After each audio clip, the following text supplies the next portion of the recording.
Chairman, on behalf of the Honoris Medical Center, I would like to welcome all the attendees to this webinar.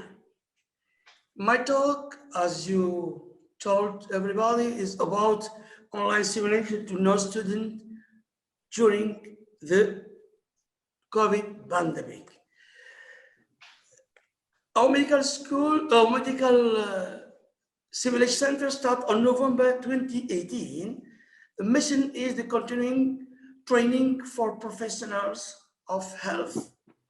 With COVID, we have to change. We changed our strategy, and we hope to have a better KPIs than on this picture. Anyway, our students preferred face-to-face simulation because it's more immersive according to them. However, we have to stop government decision on March 2020. Faced with this situation, how to deal to maintain students' satisfaction and recommendation. According to the decision, the resolution of the International Gnostic Association for Clinical Simulation and Learning and Society for Simulation in Healthcare, we have to replace clinical hours usually completed in healthcare setting with that of virtual simulation. According, this decision was the results of the two systematic reviews of the slide. On the other hand, after March, we have to stop. And on July, we organized a webinar with our colleagues from Tunis, from Monastir, and from Montreal. And the conclusion was we have to switch to virtual reality, augmented reality, or mixed reality. But in practice, we are not prepared to this, to switch. And after discussion, multimodal simulation based on learning objectives, of course, is mandatory. They have to take into account realism. Realism should improve engagement and adhesion of learners. Of course, we have to take into account deliberate practice and, of course, a good debriefing. Good simulation is equal to good debriefing. Then we have to switch really the screen-based simulation. Then we decide to switch, but on October 2020, it is possible to continue with face-to-face teaching. But on November, really, we are definitively obliged to go to online teaching.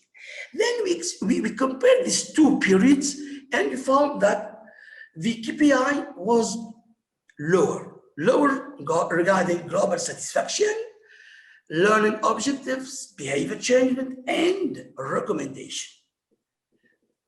The reasons are not clear, and we waited for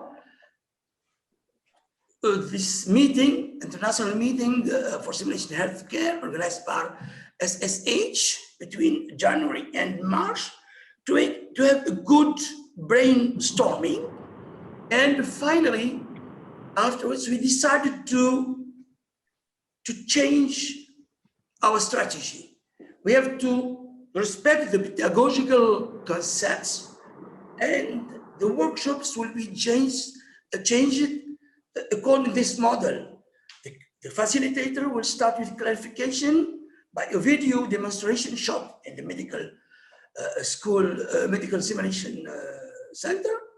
The facilitator has to illustrate the scenario on mannequin, and afterwards, it's new according all these advices of SSH of the meeting of January, that you have to evaluate the retention of knowledge, of course, through Google Forms.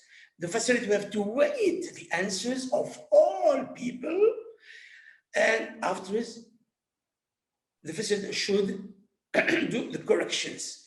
And the newest one is to repeat a demonstration, to do a demo again, but guided by learners with interactive question and answers. Of course, this kind of procedure will provide more engagement and more additions of learners. Then I insist the facilitator is obliged to wait the decision of learners when they have to do the gesture, of course, and here it concerns another clinical case linked to, of course, the subject.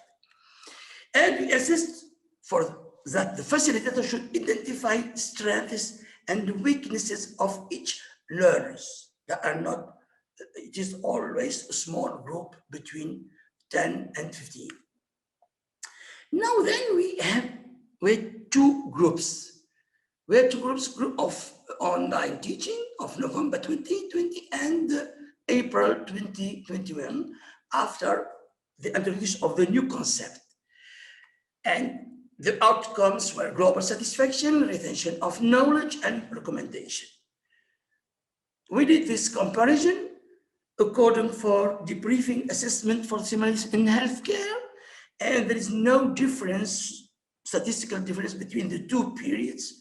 The facilitator have the same behavior. But we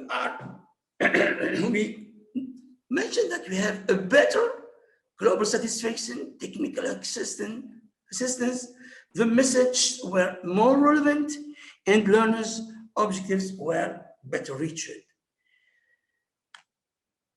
Concerning the participation, there is of the learners online, there is no difference between November and April, but there is a change of the behavior in general, and it was the change was validated by this evidence comparison between the pre-test and post-test over score, and the difference was statistical difference. There is a statistical difference in favor of April 2021.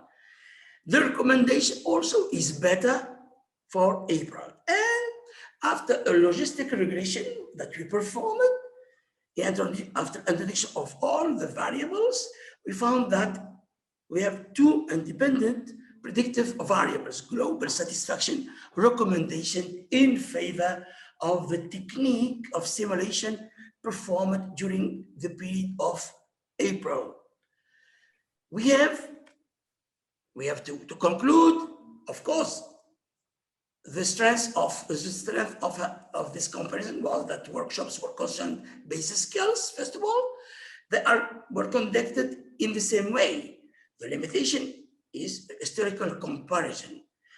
We have to improve the quality of this demo guided by learners, and this technique should be supported by more better technique tools and essentially validated by prospective studies.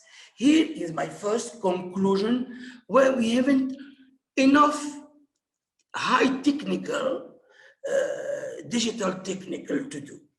Now, the other perspective, when we asked PubMed, we found that we introduced online simulation, and the second keywords, COVID-19. We found one systematic review published in 2021, which explained the situation and the impact of COVID pandemic on medical education and what to propose in the future. I agree with all this conclusion. Of course, here, this systematic review aimed to evaluate, I said, the impact of pandemic on medical education. They found 1,408 references, and they extracted 60 articles according to the criteria of inclusion. We found that online courses is the most frequent technique on performed online. Besides online courses, we have e-learning program, telemedicine, and virtual education tool, which is focused on simulation. And the difference, it was statistically important, and essentially simulation when it was surgical procedure. Here we are in the same situation in our medical simulation center. Then the perspectives is to implement online courses using meeting platforms that will provide a quick and efficient solution to maintain a link between the university and its students. Furthermore, most studies suggested that a subgroup of students were more likely to ask questions during remote conference. And we have in our center to work on this point to improve these variables. Online courses are suitable for innovative pedagogical solutions such as serious games, reverse pedagogy classes, which is possible without many expense. It's, I will say, cheaper techniques. Surgery residents should be particularly supported using simulation to maintain technical training. And of course, we should have good practice. Good practice with remote medical education, with rigorous methodological evaluation is important. Further studies should be pay attention to strong experimental design, such as randomization between two technique of simulation. The correct questions are to quantify delay in skill acquisition, to quantify the long-term impact of medical education, and we need to have a new systematic review, including a large number of studies with sound methodology. And thank you for your attention.